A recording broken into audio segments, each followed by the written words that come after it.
ਕਿ ਭਾਰਤ ਵਰਗੇ ਲੋਕਤੰਤਰ ਵਿੱਚ ਵਨ ਨੇਸ਼ਨ ਵਨ ਇਲੈਕਸ਼ਨ ਵਰਗੀ ਪਾਲਿਸੀ ਨੂੰ ਲਾਗੂ ਕੀਤਾ ਜਾ ਸਕਦਾ ਹੈ ਜਾਂ ਫਿਰ ਇਹ ਹਾਲੇ ਬਹੁਤ ਦੂਰ ਦੀ ਗੱਲ ਹੈ। ਅੱਜ ਗੱਲ ਇਸੇ ਮੁੱਦੇ ਤੇ। ਸਤਿ ਸ੍ਰੀ ਅਕਾਲ, ਮੈਂ ਦਵਿੰਦਰ ਸਿੰਘ ਤੇ ਤੁਸੀਂ ਦੇਖ ਰਹੇ ਹੋ ABP ਸਾਂਝਾ। ਆਜ਼ਾਦੀ ਤੋਂ ਬਾਅਦ ਦੇਸ਼ ਵਿੱਚ ਪਹਿਲੀ ਵਾਰ ਆਮ ਚੋਣਾਂ ਹੋਈਆਂ ਸੀ 1951-52 ਵਿੱਚ। ਉਸ ਸਮੇਂ ਦੇਸ਼ ਵਿੱਚ ਲੋਕ ਸਭਾ ਦੇ ਨਾਲ ਵਿਧਾਨ ਸਭਾ ਦੀਆਂ ਵੀ ਚੋਣਾਂ ਹੋਈਆਂ ਸਨ।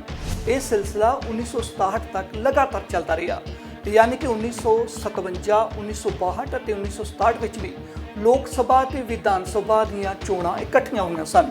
ਹਾਲਾਂਕਿ ਇਸ ਵਿੱਚ ਇੱਕ ਅਪਵਾਦ ਵੀ ਸੀ ਅਤੇ ਉਹ ਸੀ ਕੇਰਲ। ਦਰਅਸਲ ਇੰਦਰਾ ਗਾਂਧੀ ਨੇ 1959 ਵਿੱਚ ਕੇਰਲ ਦੀ ਚੁਣੀ ਹੋਈ ਸਰਕਾਰ ਨੂੰ ਭੰਗ ਕਰ ਦਿੱਤਾ ਸੀ। ਉਸ ਸਮੇਂ 1960 ਵਿੱਚ ਕੇਰਲ ਵਿਧਾਨ ਸਭਾ ਦੀਆਂ ਵੱਖ ਤੋਂ ਚੋਣਾਂ ਹੋਈਆਂ।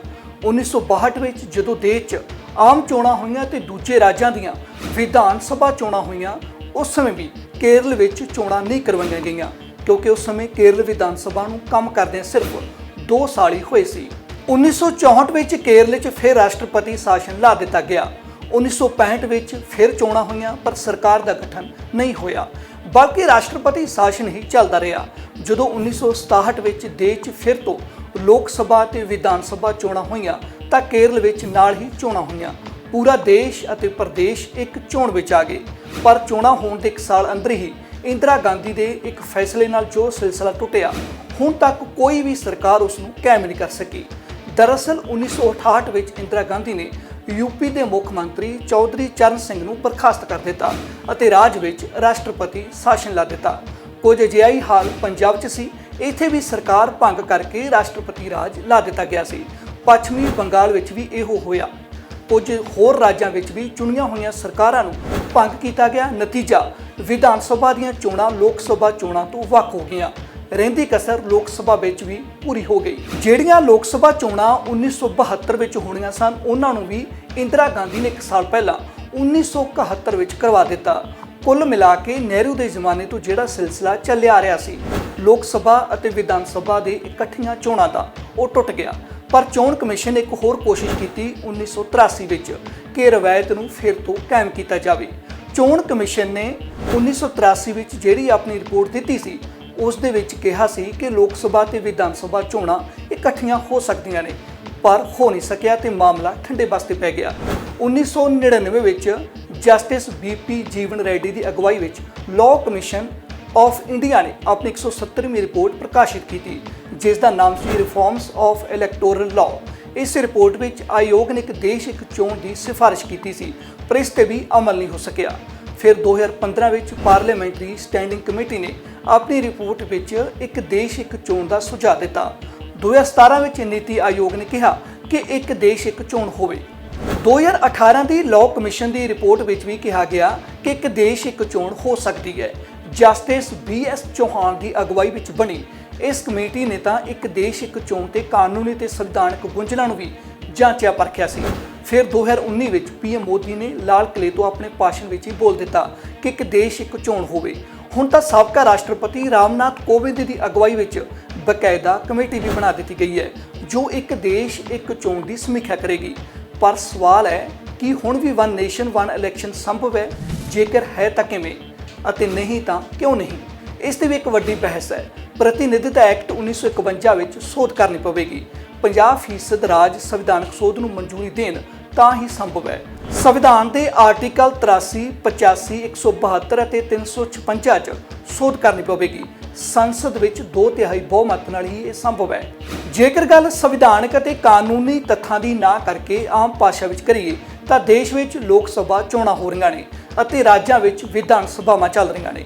ਇਸੇ ਸਾਲ ਦੇ ਆਖਿਰ ਵਿੱਚ 5 ਰਾਜਾਂ 'ਚ ਵਿਧਾਨ ਸਭਾ ਚੋਣਾਂ ਨੇ: ਮੱਧ ਪ੍ਰਦੇਸ਼, ਰਾਜਸਥਾਨ, ਛੱਤੀਸਗੜ੍ਹ, ਮਿਜ਼ੋਰਮ ਅਤੇ ਤੇਲੰਗਾਨਾ।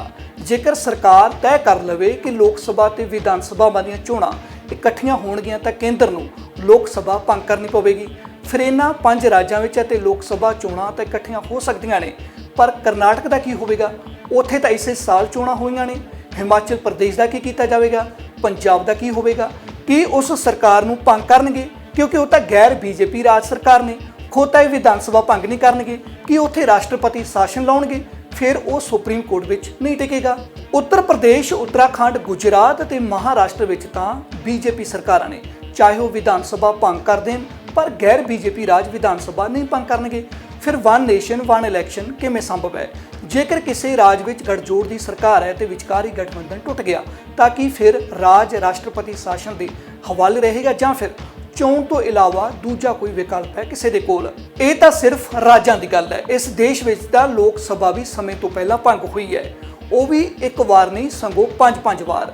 ਇੱਕ ਵਾਰ ਤਾਂ ਐਮਰਜੈਂਸੀ ਲਾ ਕੇ 10 ਮਹੀਨੇ ਲਈ ਕਾਰਜਕਾਲ ਵੀ ਵਧਾਇਆ ਜਾ ਚੁੱਕਿਆ ਹੈ। ਚਲੋ ਮੰਨ ਲੈਂਦੇ ਹਾਂ ਕਿ ਫਿਰ ਐਮਰਜੈਂਸੀ ਨਹੀਂ ਲੱਗ ਸਕਦੀ, ਪਰ ਲੋਕ ਸਭਾ ਤਾਂ ਸਮੇਂ ਤੋਂ ਪਹਿਲਾਂ ਭੰਗ ਹੋ ਸਕਦੀ ਹੈ ਨਾ। ਯਾਦ ਨਾ ਹੋਵੇ ਤਾਂ ਮੁਰਾਰਜੀ ਦੇਸਾਈ, ਚੌਧਰੀ ਚਰਨ ਸਿੰਘ, HD ਦੇਵਗੌੜਾ, ਇੰਦਰ ਕੁਮਾਰ ਗੁਜਰਾਲ ਅਤੇ ਅਟਲ ਬਿਹਾਰੀ ਵਾਜਪੇਈ ਦਾ ਕਾਰਜਕਾਲ ਯਾਦ ਕਰ ਲਿਓ।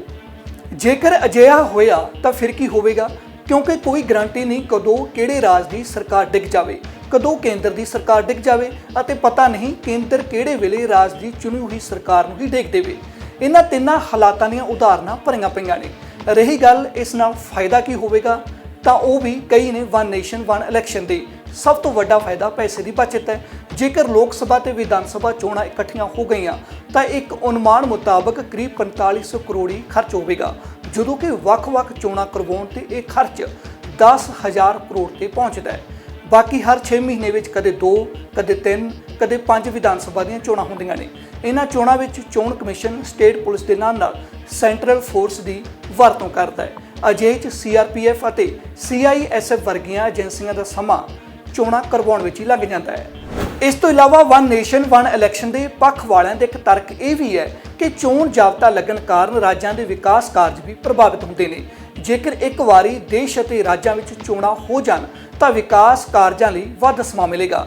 ਤਾਂ ਕੁੱਲ ਮਿਲਾ ਕੇ ਹਾਲੇ ਇੱਕ ਕਮੇਟੀ ਬਣੀ ਹੈ ਅਤੇ ਫਿਰ ਤੋਂ ਵਨ ਨੇਸ਼ਨ ਵਨ ਇਲੈਕਸ਼ਨ ਦੀ ਗੱਲ ਸ਼ੁਰੂ ਹੋਈ ਹੈ। ਇਹ ਗੱਲ ਕਿੱਥੋਂ ਤੱਕ ਪਹੁੰਚੇਗੀ ਅਤੇ ਕਿੰਨੀ ਸਾਰਥਕ ਹੋਵੇਗੀ, ਇਸ ਦੇ ਲਈ ਕਰਨੀ ਪਵੇਗੀ ਉਡੀਕ।